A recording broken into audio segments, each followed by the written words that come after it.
가치라는 게 가족의 가치라는 사실을 새롭게 깨닫게 되었습니다. 가족의 가치를 중단하는 게 없습니다. 지금 뭐 조옥신에 뭐 그 딸이니 그 여자니 뭐 아들이니 뭐 난리 났지 않습니까? 세상 사람들한테는 난리 났잖아요. 그래도 그 가족 안에서는 전혀 다른 관계의 가치로 생각하고 있지 않습니까? 그래서 이 누가복음에서 찾도록 찾을 때 하나님은 어떤 걸 끝까지 포기하지 않고 결국 찾을 때까지 찾는가? 그것이 사람입니다. 자, 여기 4절에 아까 잃은 양 하나를 찾도록 찾는다 이렇게 말씀하셨는데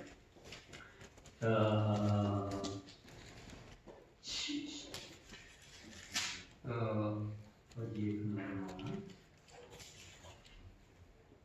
7절 내가 너희에게 이르노니 이와 같이 죄인 하나가 회개하면 하늘에서는 회개할 것이 없는 의인 99을 인하여 기뻐하는 것보다 더하리라. 하나님의 우주에서 인간이라는 이 지구와 인류라는 거 하나 없어도 뭐 하나님 뭐 이상한 거 있을까요? 이미 우주적 구성원들이 어마어마하게 많잖아요. 그럼 하나님께서는 여기 죄인 하나, 그 잃은 양 하나가 죄인 하나, 그 다음에 8절에 은전 하나를 찾는데 그것도 10절에 보면은 죄인 하나가 회개하는 것. 이렇게 죄인 하나예요. 근데 여기 시대의 소망 693쪽에 있는 말씀을 읽어보면 이 잃은 양 한 마리가 뭔지에 대한 조금 부가적인 설명이 나옵니다. 예수께서는 세계의 절박한 운명을 바라보시며 결심하셨다. 그분은 자신에게 어떤 희생이 요구될지라도 인간을 구원하려고 하신다. 어떤 희생이 요구될지라도 인간을 구원하려고 한다는 게 찾도록 찾는다는 개념이지 않습니까? 내가 결국 찾을 거야. 어떤 희생이 따르더라도 찾을 거야. 그것이 찾도록 찾는다는 하나님의 심정인 것입니다. 그런데 어떤 희생이 요구될지라도 인간을 구하려고 하신다. 멸망하는 무수한 인간이 그분을 통하여 영생을 얻을 수 있도록 그분은 피의 칭의를 받아들이신다. 그분은 순결한 행복과 영광의 하늘 조정을 버리시고 잃어버린 한 마리 양, 즉 타락한 세계를 구원하시려고 오셨다. 여기서 그 잃은 양 한 마리가 좀 넓은 의미지 않습니까? 타락한 지구. 이 온 우주에서 타락한 경험을 한 하나의 별, 그것이 지구라는 별인 것입니다.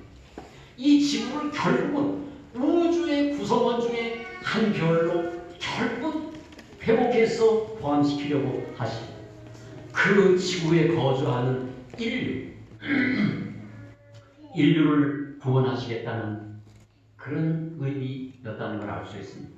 그래서 단지 한 사람이 아니라 이 지구라는 한 별 안에 사는 인류를 그들이 비록 죄인일지라도 그들이 이미 죄인이고 이미 정죄된 상태에 있을지라도 하나님은 그들을 예수의 그 무한한 희생, 십자가의 희생을 통해서 그들을 하나님의 아들로 회복하시기로 타락이 있기 전에 이미 예정하셨다고 합니다. 하나님께서 친히 창조한 인류의 가치를 얼마나 놀랍게 평가하셨는지를 알 수가 있습니다. 예수님께서 여기 누가복음 19장 10절에 인자여 온 것은 잃어버린 자를 찾아 구원하려 함이라. 또 마태복음 1장 21절에 그가 자기 백성을 죄에서 구원할 자라. 의인을 구원하는 것이 아니죠. 마가복음 2장에는 17절에 내가 의인을 부르러 온 것이 아니라 죄인을 부르러 왔다.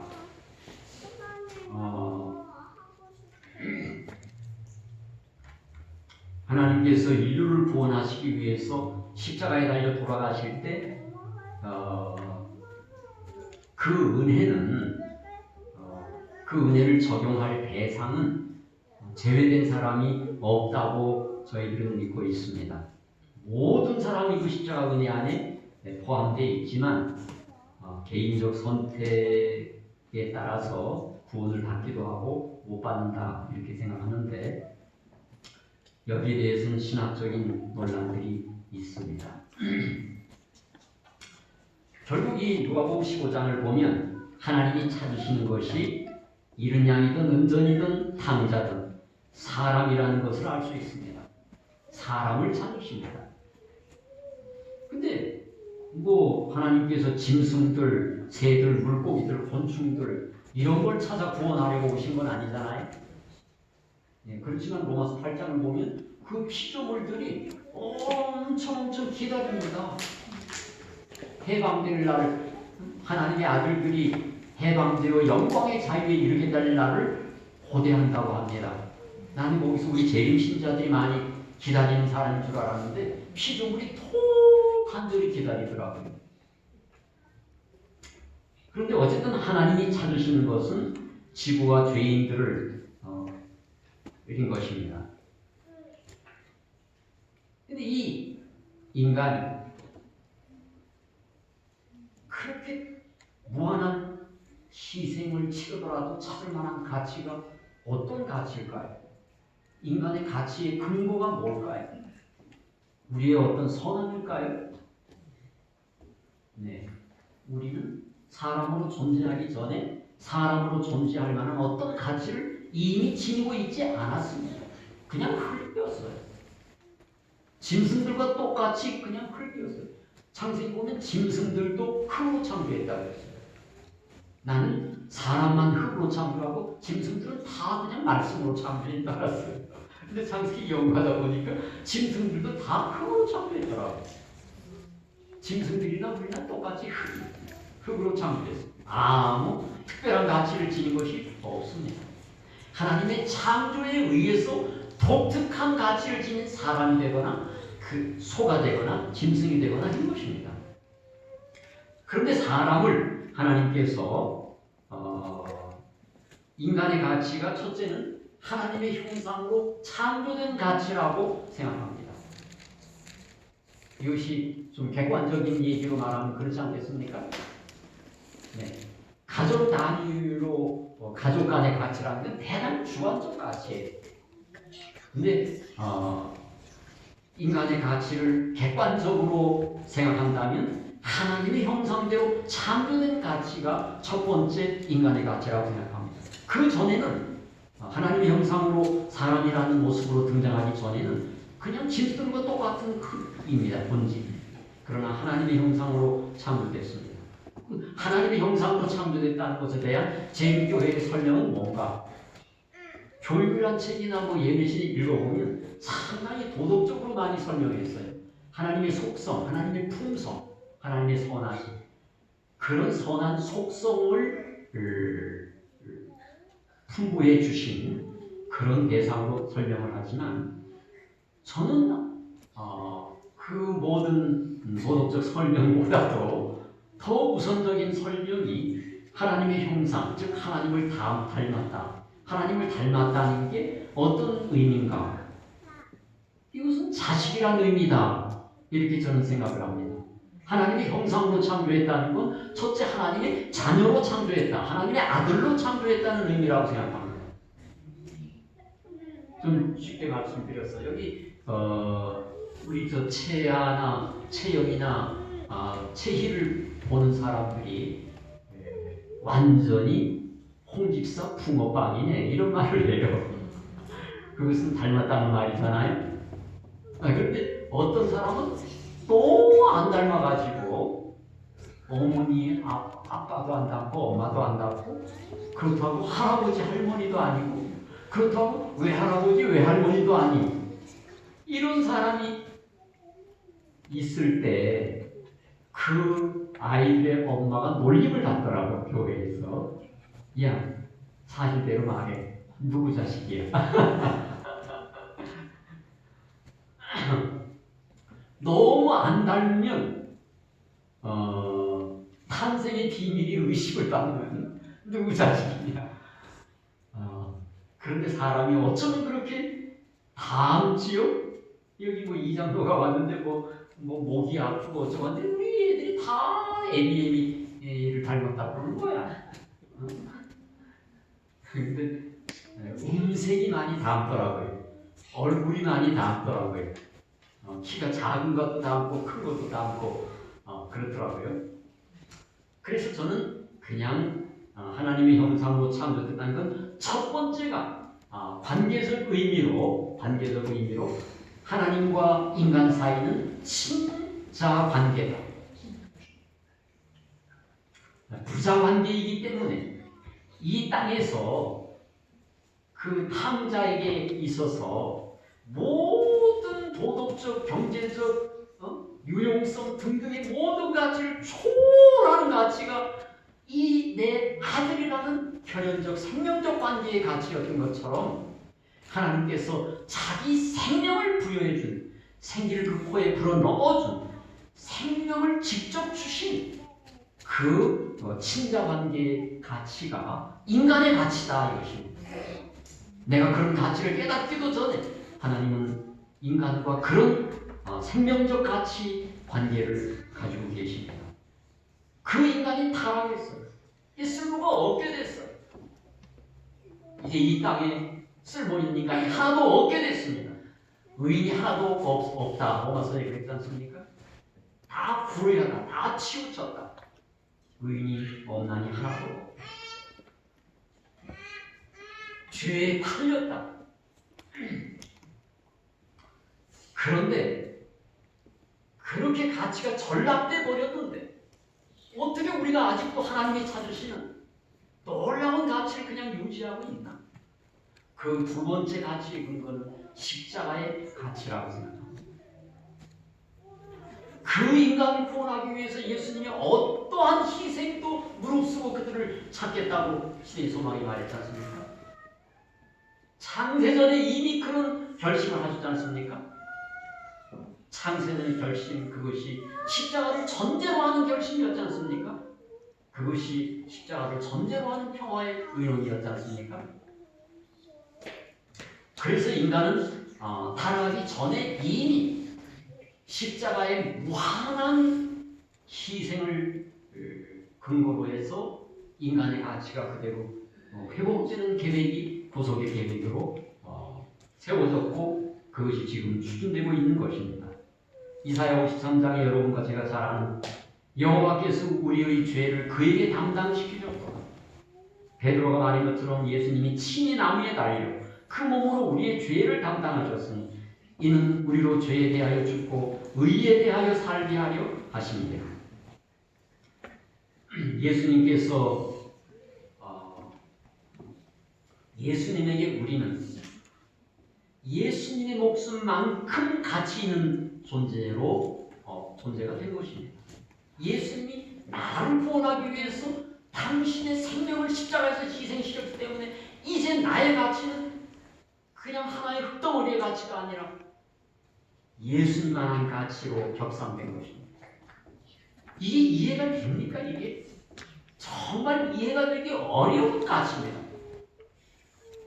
너무나 놀라운 가치를 매겨주신 것입니다. 이게 내가 잘하지 않았는데 그런 가치를 하나님이 부여한 것입니다. 너는 내게 그만한 가치가 있다는 것입니다.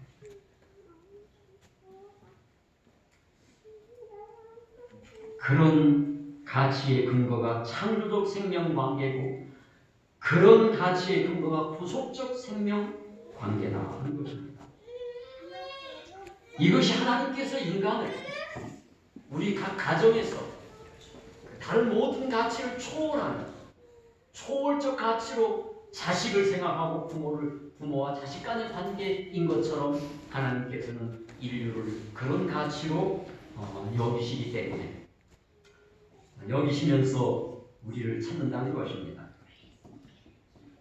제가 매우 인상 깊은 경험이 내 친구 중에 있었는데 하나는 임동훈 목사님과 하나는 엄길수 목사라는 분이에요. 임동훈 목사가 아주 40이 넘어서 늦둥이를 하나 낳았어요.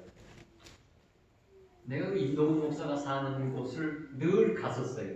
여행 다니다 그냥 밤중에라도 불쑥 들어가서 자고 오고, 그 사람이 없어도 그냥 내가 집줄 테니까 집주기 때문에 염려만 갔다 와 이러고 이렇게 이제 지낸 친구가 있는데, 충청합회장인 사람입니다. 신학교 동창이에요.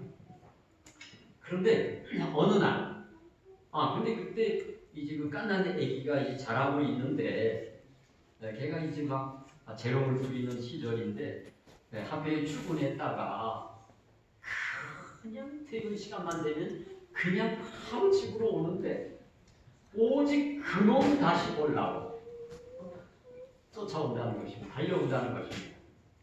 처음엔 그놈을 40이 넘어서 나가도 부끄럽더래요. 아이고, 이게 내가 망령이지, 이게 뭐야, 내가 40이 넘어가지고 애를 낳아 이랬는데, 좀 지나가 보니까 40 넘은 후에 재미라는 게 그놈 재미더라는 것입니다. 근데 그 놈이 자라가지고 신학과를 졸업하고 세상에 전도사가 됐습니다. 그게 막내예요. 전도사가 돼가지고 목동에 영화학원 교회 전도사가 됐어요. 그리고 임동훈 목사는 동국교회 담임 목사로 있었어요. 그동안한테. 근데 어느 날 새벽에 한 1시 좀 넘어서 2시 사이에 전화가 왔어요. 며느리 안 돼서. 손을 딱 받으니까 아버님 이상해요. 신랑이 이상해. 뭐가? 그래서 보니까 심장에 이상이 왔어요. 근데 이 아버지는 아마 좀 알았던가 봐요, 사전에. 근데 이 색시는 시집 와가지고 그걸 모르는 거예요. 그런 현상이 안 나타났기 때문에. 그래서 아버지가 그냥 미친 듯이 소리쳤어요. 빨리 병원으로 데리고 와라. 그래가지고 며느리는 빨리 병원으로 가고, 아버지가 그때 그냥 뛰쳐나와가지고 자기 승용차에 턱 앉아서 운전하러 가려고 그러는데 너무 몸이 떨려가지고 운전을 할 수가 없더라. 그래서 또 튀어나와가지고 지나가는 택시를 잡아가지고 목동으로 그냥 면목동에서 달려갔는데, 가서 보니까 이미 죽었더라는 것입니다. 병원에 도착하기 전에 죽어버렸어요. 근데 그 날이 안식일 날 아침이었어요. 안식일 새벽이었어요. 그때 나는 아주 일찍 해가 뜨기도 전에 나달길을 향해서 서울에서 연합회 사택에서 출발을 했어요. 나달길에 어떤 집회가 있어요. 그때 한 7시쯤 됐는데 집사람한테서 전화가 왔어요. 어떻게 누구한테 들었나? 어떻게 하여튼 전화가 왔는데, 임동훈 목사 아들이 죽었대, 막내가 죽었대 이러는 거예요. 세상에, 그때 가슴이 턱 내려앉으면서 임동훈은 어떡하지? 임동훈은 어떡하지? 왜냐면 걔가 임동훈 목사가 둘째 아들을 하나 삼을 때 호수에서 또 밤에 애인하고 놀러 갔다가 다이빙 멋진 일 이런 거 보인다고 좀 의식되다가 그냥 밤에 다이빙을 했는데 올라오질 않는 거예요. 세상에. 그래가지고 그 아들 죽었잖아요. 근데 이번에 두 번째 막내가 또 그렇게 됐으니 내 마음이 son 어떡하나, 저 임동은 어떡하나, 이런 마음이 그냥 들더라. 그래서 내가 운전을 가면서 바로 원치재 목사한테 전화를 했어요. 우리가 다 동기거든요. 원치재가 그때 중랑교 대소방교회에 있었는데, 그러다 내가 전화를 해서, 야, 너 뭐 들은 소식 없어? 뭐 아무것도 없는데. 아니, 네가 아직 모르네. 뭔데? 아유, 이걸 어떻게 하면 좋냐? 임동훈이가 뭐? 아니, 그 막내가 방금 새벽에, 오늘 새벽에 죽었대. 그냥 원치 같은 놀래는 거. 심정감이란다. 아유, 임동훈이 어떻게 하면 좋니? 이러면서 제가 마달피로 간 겁니다. 난 집회를 했어요. 가서. 그리고 점심을 먹는데 우리 집사람한테 전화가 왔어요. 그때 서울상립초등학교에 있었는데 여보 오후에 교장 선생님이랑 뭐 선생님들 산으로 놀러 간대. 나도 갈까? 내가 그 말을 듣는 순간 어떻게 했죠? 가면 가! 아니 왜 소리 또? 나는 지금 마음이 초상집인데 뭐 놀러 간다고? 여러분, 내가 우리 집한테 화를 냈지만 나는 마달피로 계속 갔잖아요. 나는 그 새끼가 내 자식이 아니었던 거예요. 내 마음은 아팠지만. 그러나 임동훈 목사가 그 죽은 게 선이고 치라라면 내가 마달피로 갔겠습니까? 내가 어떻게 했겠습니까? 전화했겠죠? 나 못 가. 누가 대신 설교해? 누가 갑자기 어떻게 해요? 몰라 그거는. 그리고 나는 그냥 돌아갔을 거 아닙니까? 이게 그냥 벌벌 떨면서 달려간 아버지와 아닌 친구의 차이라는 것이죠. 성경이 말하고 있는 이런 인간에 대한 가치가 이런 대주관적인 가치 같은 혈연적 가치 같은 이런 생명적 관계의 가치로 하나님께서 우리 인간을 보신다는 것입니다. 보신 게 아니라 실제로 창조하시고 십자가에 달리신 것이 실제로 이 땅에서 어떤 부모가 그